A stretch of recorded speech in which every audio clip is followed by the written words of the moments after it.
Welcome to Kamala's fantasy. இது ஒரு முக்கிய பதிவு அப்படின்னே சொல்லலாங்க. இப்போது உங்களுக்கு தெரியும், ஆஷாட நவராத்திரி நடந்துகிட்ருக்கு. 15ஆம் தேதி ஆரம்பித்து இப்போ நடந்துக்கிட்டே இருக்குது. 9 நாள் வழிபாடு செய்கிறது தான் ஆஷாட நவராத்திரி. இந்த 9 நாளும் நம்மளால் வழிபட முடியாதவங்க எத்தனையோ பேர் உடன்பிறவா தோழிகள் இருக்கீங்க. அவங்களுக்கான ஒரு முக்கிய பதிவு அப்படின்னே இதை சொல்லலாம். அப்படி என்ன மேடம் இது முக்கிய பதிவு அப்படின்னு கேட்டிங்கன்னா, 9 நாள் வழிபட முடியாதவங்க ஆஷாட நவராத்திரியில் 2 முக்கியமான நாட்கள் இருக்குது. அந்த நாட்களில் நாம் பூஜை செஞ்சு வழிபாடு செஞ்சோன்னா 9 நாட்கள் செஞ்ச பலன் அப்படியே வருங்க. அது எப்படின்னு நீங்கள் பார்த்தீங்கன்னா, ஆஷாட நவராத்திரியில் 2 முக்கியமான நாட்கள் அப்படின்னு நீங்கள் பார்த்தீங்கன்னா, வளர்ப்பிறை பஞ்சமி, வளர்ப்பிறை அஷ்டமி. இந்த வளர்ப்பிறை பஞ்சமி நாள் இந்த 9 நாளில் எப்போ வருதுன்னு நீங்கள் பார்த்தீங்கன்னா, நாளைய தினம் வருதுங்க. அதாவது ஜூலை 18ஆம் தேதி சனிக்கிழமை அன்னைக்கு வருது. அந்த அன்னைக்கு பஞ்சமி திதி பார்த்தீங்கன்னா, காலையில் 8 மணிக்கே ஆரம்பித்து மறுநாள் காலையில் வரைக்கும் இருக்குது. அதனால் நாம் நாளைய தினம், அதாவது சனிக்கிழமை அன்று நாம் இந்த வழிபாடு செய்யலாம்.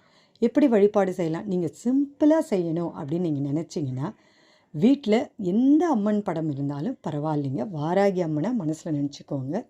அப்படி படமே இல்லைனாலும் ரொம்ப சிம்பிளாக நீங்கள் ஒரு அகல் விளக்கு எடுத்துக்கோங்க. அதில் நெய் விட்டுருங்க, பஞ்சுத்திரி போடுங்க, விளக்கு வைங்க.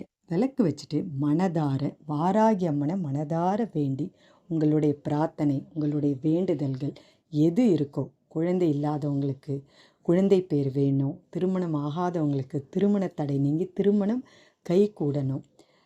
அது மட்டும் இல்லாமல் இந்த பில்லி சூனியம் அந்த மாதிரி உள்ளவங்க கூட நாளைய தினம் வேண்டிங்கன்னா நல்லதே நடக்குங்க.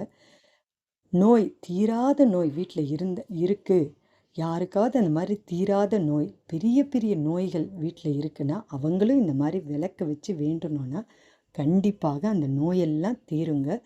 செல்வ வளமும் நமக்கு கிடைக்கும். வீட்டில் வறுமை நிறைய இருக்குன்னா அந்த வறுமையெல்லாம் நீங்கி செல்வ வளமும் நமக்கு கண்டிப்பாக வருங்க. கடன் பிரச்சனை இருந்தால் கடன் பிரச்சனையும் நமக்கு தீர்ந்துடுங்க.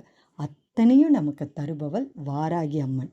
அவளுடைய அருளாசி இருந்தால் எப்பேற்பட்ட பிரச்சனையும் வீட்டில் இருந்தால் தவிர்ப்பிடி ஆகிடும். இப்போ ஆஷாட நவராத்திரியில் பார்த்திங்கன்னா, ஒவ்வொரு நாளும் ஒவ்வொரு மலர்கள் வைத்து நெய்வேத்தியம் வைத்து படைப்பாங்க.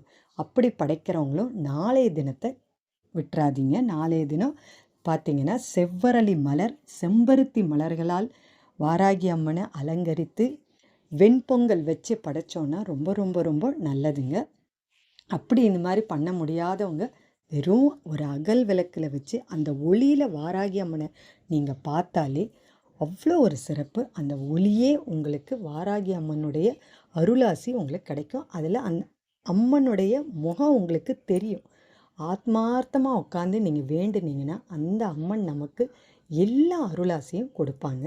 இந்த வளர்ப்பிறை பஞ்சமி நாளை விட்டுறாதீங்க. அது நாளைய தினம், அந்த தினத்தை எக்காரணத்தை கொண்டும் விட்டுறாதீங்க. அது மட்டும் இல்லாமல் ஆஷாட நவராத்திரி 9 நாள் வழிபாடு, என்ன நெய்வேத்தியம் வைக்கணும், என்ன பூக்கள் வைக்கணும், என்ன மந்திரங்கள் சொல்லணும் அப்படின்னு தனி பதிவே கொடுத்துருக்கேன். அந்த பதிவோட லிங்க் இந்த வீடியோவோட டிஸ்கிரிப்ஷன்லேயும் தரேன், ஐகார்ட்லேயும் தரேன். தேவைப்படுறவங்க செக் பண்ணி பார்த்துக்கோங்க. அதுக்கடுத்தது முக்கியமான ஒன்று, வாராகி அம்மனுடைய மந்திரம், எளிமையான மந்திரம் கேளுங்க.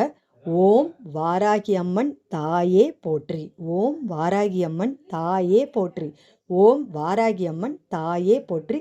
இதை மறக்காமல் நாளைய தினம் நீங்கள் 108 முறை அந்த அகல் விளக்கு ஏற்றி வச்சுட்டு சொன்னீங்கன்னா ரொம்ப ரொம்ப ரொம்ப சிறப்புங்க.